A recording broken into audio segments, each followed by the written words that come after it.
Oh, hey. We're the Misery Machine. We are. I'm Drewby. This is Yergy. And today we're doing Mona Fandey.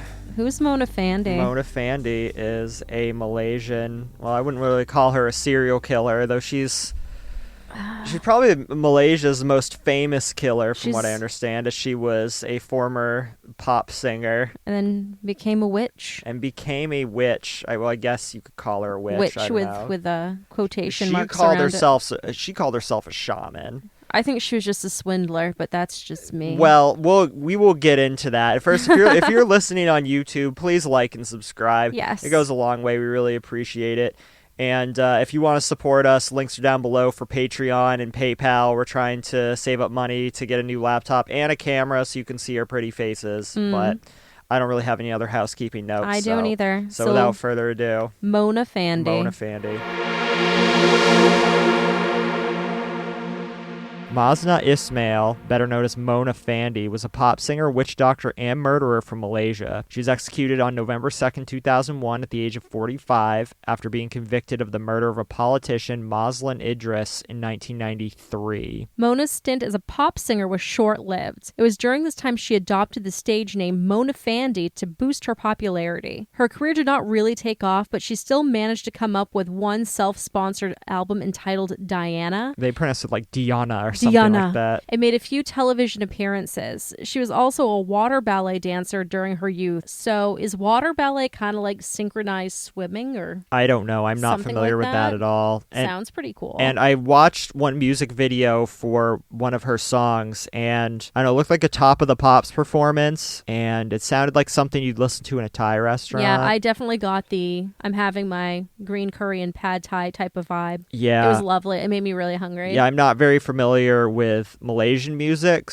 so I don't know if this would have been considered good or if she was just bad and that's why her career didn't work. But we'll play one of the songs. Yeah, we'll play one of the songs towards the end, and I liked it. You can hear it for yourself. So after leaving the music business, she became involved in spiritual witchcraft activities and was known to be a bomo, a local shaman. So I guess bomo is a local shaman. Yes. Okay. She began offering her services to clients mostly from the upper class society. She also claimed to have provided politician clients in the ruling United Malays National Organization, or the UMNO party, with a variety of charms and talismans. It was reported that Mazlan Idris, a state assemblyman for the constituency of Batu Talam in the state of Pahang, wanted to boost his political career and sought the services of Mona for assistance. Mazlan was educated in the United States and was an ambitious politician from the ruling Malays National Organization Party. At that time, Mona worked with her husband, Muhammad Noor Afandi Abdul Rahman, and their assistant, Juraimi Hassan. Mona and her husband promised to help Mazlan by giving him a talisman consisting of a cane and sabatmi headgear, which was supposedly owned by former Indonesian President Sukarno. Mona convinced Mazlan that he would be invincible if he held the talisman. In return, Mona demanded 2.5 million ringgit, which I believe is the Malaysian currency. Mazlan paid the couple 500,000 ringgit as deposit and then gave them 10 land titles as surety for the remaining 2 million. Seems like insane money. I'm not really sure what the conversion rate is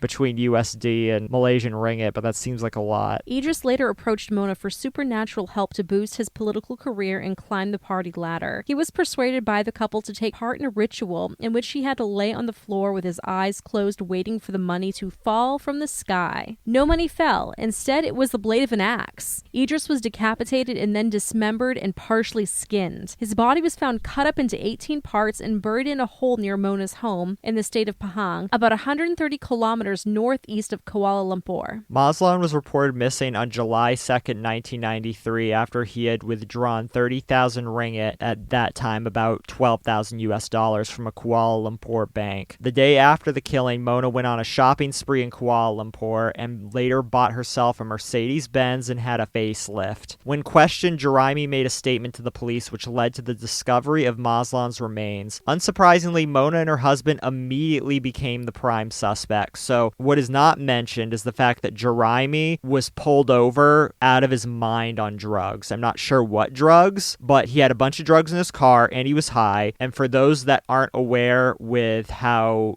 drug crimes are in Malaysia, you can be punished by hanging just for trafficking drugs. Even in Thailand. Yeah, in Thailand as well. In a lot of places in Asia, even if you have weed on you, I mean, I don't know if this is the same way in Malaysia now, but there was a period of time where you could hang for having weed on you. It was that strict at the time. I feel like probably what happened is he was out of his mind. He was already facing the death penalty and just started confessing to shit, hoping that it would help him. That's my speculation anyway. But the motive for the murder was money. It just seems weird because she was already getting paid a bunch of money just to be a consult to all these rich politicians. But she and her husband and this dude beheaded this guy for, you know, a Mercedes-Benz and a quick shopping spree. And a facelift. Yeah, and a facelift. Which didn't look good looks after. Terrible. Even at age 45, she looked like she was age 65. It was a pretty bad facelift. It was a pretty bad facelift, and no surprise after this trial became public,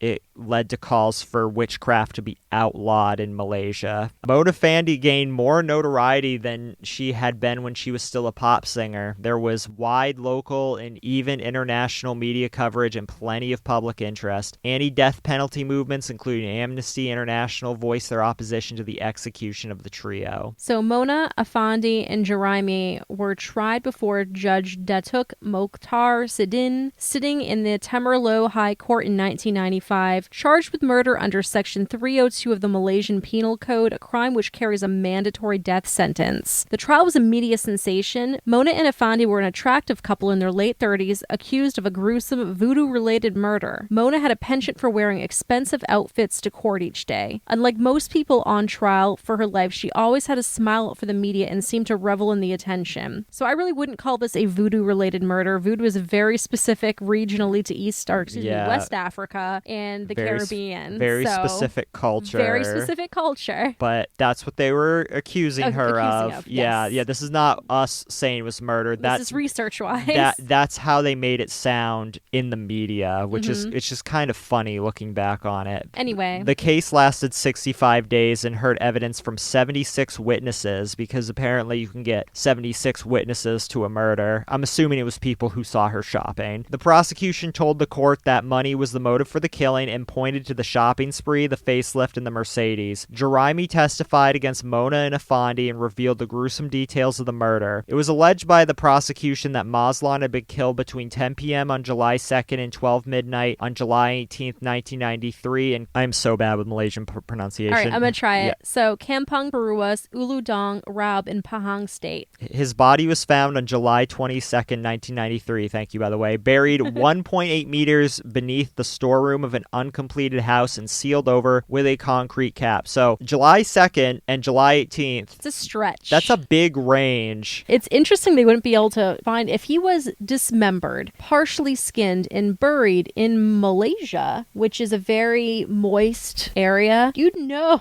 within that 2-week period, based on decomposition. You would think so. But what I've also read is that his body was stashed in 18 different locations. So this is the problem with translated stuff, is you don't know exactly what the details are, but I have read from a couple sources that his body was stored in 18 different areas, or buried in 18 different areas. Or he was at least in 18 different pieces. So maybe the fact that he was dismembered so much made it difficult, but I don't think it took them very long to find the body. No, because they got ratted on. Yeah, I think she was arrested very quickly. Like, it wasn't even a week, I believe. Yeah. So Fandi, in his defense, said Mazlan owed him 2 million ringgit for a magic cane talisman and a traditional hat. Mona testified that she also gave talismans and charms to several other UMNO politicians to boost their popularity with the electorate. It only took the 7-member jury just 70 minutes to reach a unanimous verdict of guilty against all 3 defendants. Fandi and Mona smiled when the foreman of the jury delivered the verdict on the 9th of February 1995. Ghulam Mustafa Nadar Ali Khan, who represented Mona and Fandi, was invited to offer mitigation but declined and said they would be lodging an appeal. Juraimi's counsel, Karpal Singh, told the court that his client was only 24, unemployed, and of low intelligence. The judge then asked them if they had anything to say before he passed sentence, and Fandi and Mona replied that they would leave to the discretion of the court. He then passed the death sentence on each of them, that they be taken from court to a recognized prison and later be hanged till they were dead. After hearing her sentence, Mona said, "I am happy. Thank you to all Malaysians." She was photographed smiling as usual, and she was led from court to prison. She'd make weird comments like this. She really, really did. She said, "Oh, look at all my adoring fans," and just random shit like that while she was in court. And every single picture that you'll ever find of her online, she has this big goofy smile. She's smiling and she's wearing very expensive outfits. Yes. Their appeals were heard by Malaysia's highest sitting court in Kuala Lumpur. The appeal process had started in June of 1998, but then had been adjourned until 1999 after legal arguments on the admissibility of Juraimi's statement to the police, which led to the discovery of Mazlan's body. On the 13th of April of 1999, all three appeals were dismissed and the death sentences upheld. In April of 2001, the Pardons Board turned down their pleas for clemency, leaving the way to their executions. They deal with things pretty quickly Yes, in Malaysia, they do. apparently. They don't fuck around. The hangings were set for dawn on Friday, the 2nd of November, 2001. That's fast. Holy shit. In Kajang prison. On the previous day, Mona and Fandi were allowed an 8-hour visit with about a dozen members of their families. It was reported that they spent the last hours advising their children from both their own marriage and previous marriages to grow up and to be good people and to take care of themselves well. A senior prisons officer had said there was a lot of crying and hugging as they spoke to their children and family for the last time. It was also reported that Mona had said she would never die just before she was executed. It's not known what she meant by that. It is normal practices in Malaysia for condemned prisoners to be given the food of their choice for the last meal. However, this offer was declined. Apparently, according to prison sources, they were very calm, saying very little and requesting nothing in their last hours. We heard something else, Yeah, though. I heard that she requested KFC as her last meal. I've read that a couple times, actually. That's delicious. KFC. KFC is delicious. I haven't had it in a very long time, So unfortunately. I haven't had it in a very long time either, just because, we've been on a healthy eating kick, but I love fried chicken so much. Yeah, I mean, it's very my good. God. It is very good. Before dawn on Friday morning, the trio were each handcuffed and hooded in their holding cells adjacent to the execution chamber and then led down the gallows with its 3 British-style nooses dangling from a metal beam. On the trap, their legs were strapped and the nooses adjusted around their necks. At 5:59 a.m., the drop fell and the 3 of them were plummeted down. The execution would have been witnessed by a small number of guards and officials and the prison doctor. The press and the general public are excluded. Though I don't know this for certain because it's been a long time since I've done any research on Malaysia, but I think public executions there weren't in the far recent past. Like, it wasn't too long ago, but I don't know this for certain. I'm not sure if this was if it is still legal there, I don't know. Let me know. If it is legal, I'm not sure if this was too high profile of a case or not, but that was something that I was kind of curious about, why they didn't make this one a public one. Yeah, the bodies were left hanging for an hour before being taken down for autopsy and then burial. Mona and Fandi were buried in a cemetery in Kajang later that morning, while Juraimi was buried in his hometown of Port Klang and the Tek Gong Muslim cemetery that afternoon. So why do they leave the bodies hanging for an hour? I don't know. In ye olden days, they did it to serve a warning to people who... Right, but if this wasn't public... Then what's the point, right? I don't get it. Maybe to make sure they're dead, kind of like we do here in the States, where you have to be with a funeral director for 48 hours before they'll release the body. Yeah. At least in Maine. So maybe they left them hanging to make sure they were dead before burial. We cut one down once at the 50-minute mark, and they just got up and walked off. We had to shoot them. The last female executed in Malaysia had been Tan B. Lee in 1994 for a drug trafficking offense. So this has been covered in media. In 2002, Malaysian film director Amir Muhammad made a short film entitled Mona in His Shorts, but it's spelled 6 Horts. It's a series, so I'm assuming that's why the 6. In 2006, a film by Dane Iskandar Saeed entitled Dukun, D-U-K-U-N, Duckin, was widely assumed to be based on Mona Fandey. So this film was released in April of 2018. That was a long time for a film to be in post-production. There was no public screenings from what I understand due to concerns related to the contents of the film and the relationship between Mona Fandey and the implications for her family. I haven't watched this. I am curious about it. It got 6.8 out of 10 on IMDb. You should try to find which it then. Isn't bad, so I would be interested in that for sure. I've never watched a Malaysian film before, so that would be something to mark off the bucket list. And apparently, Dukin means shaman in English. I did not know that. Yeah, if we screwed up any pronunciations, please butcher us in chat. Is it not Mona Fandey? Is it Fandey? I don't know. I couldn't find anyone saying, well, everybody said it differently. And there wasn't a lot of information on this case. Like, you'd think that there'd be a lot of information there on the internet, but there wasn't really. Some of these major cases in Asian countries, they just don't seem to make it stateside or get translated to English. It's only, the Hello Kitty murder probably had the most translations out of everything we looked up.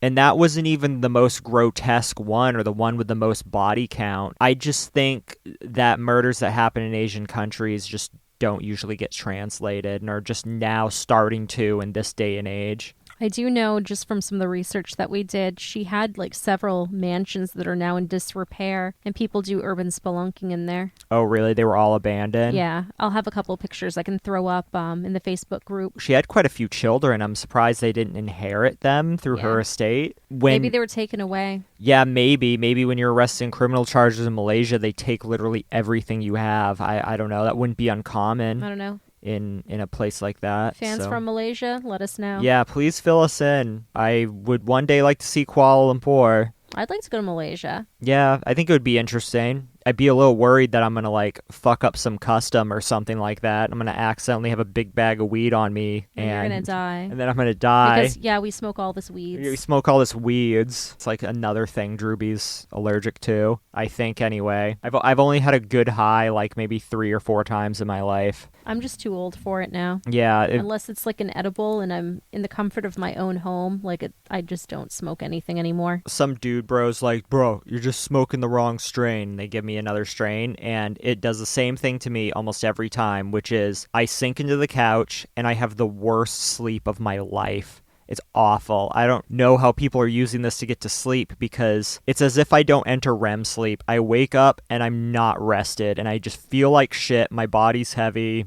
It's just not good. I can get to sleep with it, but before that, I start contemplating all the mysteries of the world, and I start becoming very paranoid and critical of the most minute things. The only times I've had good highs, people told me it was old weed. It was like year-old weed. I smoked it, and I felt really good and really sharp for 15 minutes, and then it just went away, and I felt slightly worse than before I smoked it. So I had something similar. A friend of mine hooked me up with a vaporizer pen, and it came with some oils that had this sativa blend in it, and it worked really well for me. I was completely functional, and the high only lasted about 15 minutes. Yeah. And I enjoyed that. It helped my anxiety. It actually I was a lot more focused. It was really kind of good for me, and then it broke. For me personally, it's just a waste of time, doing all that just for 15 minutes, and I don't even get the effects afterwards. At least with mushrooms, after the come down, I feel like I've been anointed in some way. I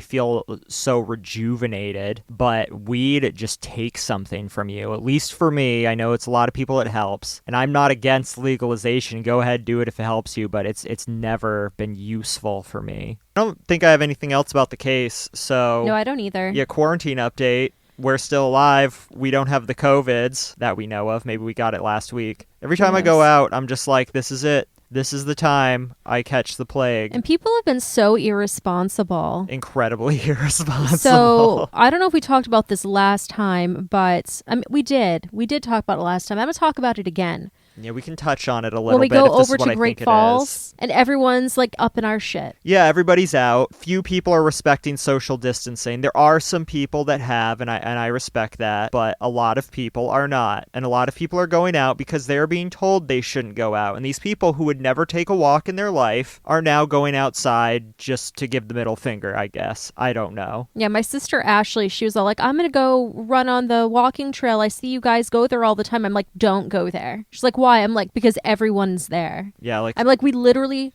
sit in the car, run out of the car, take a little video for like Snapchat, and then run back to the car. that's all it is. That's all it is. I remember we were out, we walked the walkway just a little bit because there wasn't many people, and I had to keep looking over my shoulder, and I was like, there's somebody coming down the hill, and there's 3 bikers coming behind us, so we have to step off, and I just treated everybody as they had this passive aura of infect disease. This was D&D or some sort of MMO. Yeah, and this was Yergy's case, WoW, or in my case, like D&D or Conquer Online or any I played garbage D&D. game played. Well, yes, you did play D&D, that's true. We've played D&D together. We have. It was like 10 years ago. Fuck people right now. The Hannaford 2-Go seems to be off the fucking chain right now where you can't even make a appointment. I respect that people are doing that. I don't think everybody knows what Hannaford 2-Go is, so we should probably explain that. Yeah, so it's basically curbside delivery. You sit by the grocery store and they come out and they bring you your shit. But I think the reason why a lot of people are doing this is not necessarily because they believe COVID is real, but it's because they don't want to wait in line. I don't want to wait in that line. I did that last week before Easter. It was terrible. And there was an old man shouting about how the Hannaford workers aren't maintaining 6 feet distance, so why should he have to? And I've heard other things like this. People in lines at Walmart just shouting and making a fit saying this is America and they don't have to stand 6 feet apart in Nazi Germany if they don't want to. Just weirdo shit like this. What is it? Ohio, or it was either Ohio or Iowa. Maybe it was Wisconsin. One of those 3 states. A bunch of people gathered on the state capitol steps and just banging and shouting at the door, telling them to reopen. Like, what are you doing? I can't with these people right now. I really can't. We are doing Hannaford 2-Go today, though. We have to drive 45 minutes away to get our groceries. Yeah, because there's no curbside delivery in Lewiston or Auburn or Turner. Yeah. So it's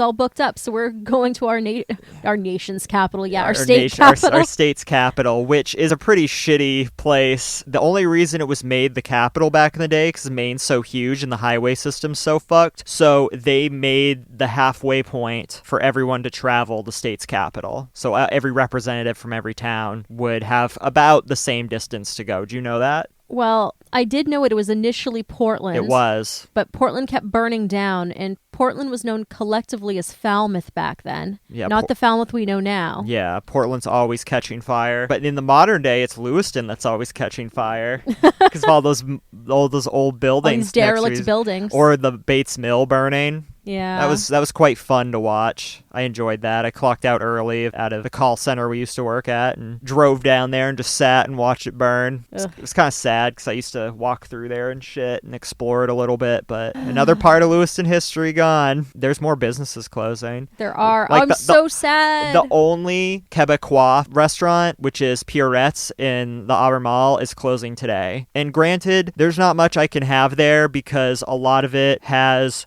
gluten or pork in it, but I respect the fuck out of anybody trying to breathe Franco-American heritage back into Lewiston, which is called Little Canada for a long time, or Little Quebec, to the point where people that are not from around here think there's still a thriving French population in Lewiston. It's been dead for a long time. You don't hear people speaking French no more. I did when I was younger. I don't hear people speaking French no more. When I was in Quebec City, in Quebec, I was going through the tallest building in Quebec, just being a tourist or whatever, and this tour guide walks up to me, starts speaking French to me, and I said, I'm sorry, like, my French is abysmal, like, I apologize. He's like, oh, where are you from? And I said, I'm from Maine. He's like, where in Maine are you from? I was just in Agunquit, and it was beautiful there. And I said, oh, I'm from Lewiston. He's like, oh, Lewiston, that's the most French place in Maine. There's a thriving French population there, isn't there? And I'm like, oh, God, well, so there is. It's been dead. It's dead, but it's still done at home. Like, you don't see it so much out and about. I mean, I guess where I'm a little older than you, like, I saw it a little bit more growing up because I worked in Lewiston and there were still people coming in and all sitting and speaking French together, all these little memes and stuff, and you'd still see it out and about. On my father's side, where they are French, I see it. Well, yeah, at home you'll probably speak to the older generation that way, and I agree with you. When you were growing up, you probably saw it just like I saw it, because I'm speaking from my younger years. I heard people speaking French. I saw more of that stuff, but it's mostly older people people, they're not really teaching our generation French, and our generation isn't speaking it freely as previous generations were. And there's not really any like French-owned businesses anymore. It's not the population that it used to be. I think that's everywhere, though. So I know it's an issue in Iceland. A lot of people don't teach their kids Icelandic anymore. Really? It's becoming a problem. They speak English? Yeah, they speak English mostly. I don't think it's everywhere. I mean, I heard like Bensonhurst in New York, which is Little Italy. Everybody speaks Italian there. Your kids learn Italian. Yeah. You know, I just think there's still pockets of America where there was immigrant communities and they're still keeping the tradition. I think, yes, it's dying out more frequently than it did in generations past, but I don't think it's dying out everywhere across the board. Well, yes, like places in New York where there are bigger immigrant communities, you're going to see that. Like, you know, in Brooklyn, you're going to have people speaking Hebrew and Russian and stuff. But yeah, the biggest Jewish population in the world is in New York City. Yes.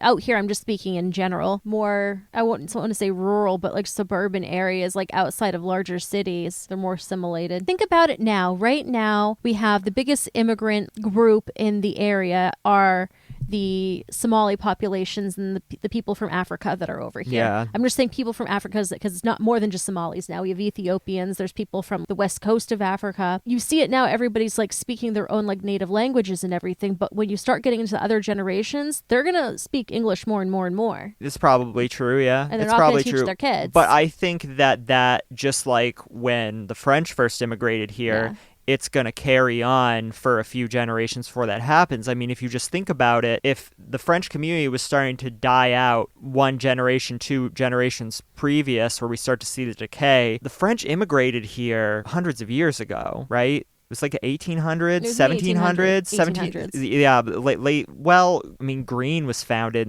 in the late 1700s. Yeah, but not by French people. The Bouviers were one of the first people. That's a French name. Bouvier. And then the Mowers, who are Irish. Those were the two I always thought the first area families. was generally like an Irish area before. Yeah, I thought like Lewis and Auburn, everything. That whole. Oh, you thought it was generally Irish immigrants. Mm-hmm. It's not unreasonable to think. You think of how far we are from Boston. That's a huge Irish community. Yeah. But it's also, there's Italian community there too. So I don't know. I think as far as the French are concerned, they first immigrated up where is Canada now, and then some of them came down to work further south. Yeah, and now that's how we had a French community here. I don't remember where I was going. Oh yeah, 17. I think it was late 17. If I had to guess, late 17, early 18. But they've been here for a while. Yeah. And this tradition has carried on for this long that I don't think with the Somali population it's going to die out that quickly. I don't see it dying out in our lifetimes, that's for sure.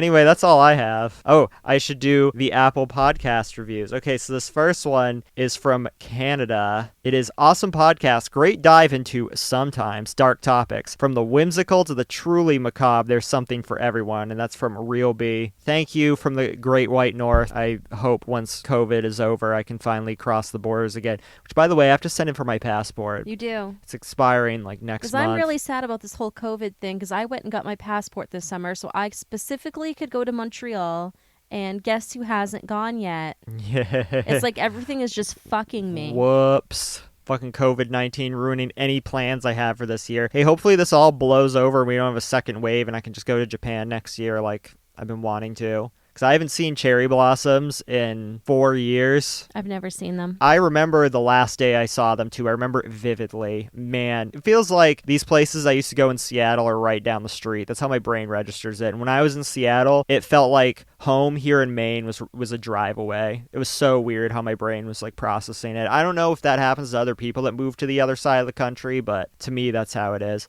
Anyway, love this. Finally, a podcast that mirrors my personality. Thank you. Love the chemistry, love the topics, love the host, love having a new great show to listen to.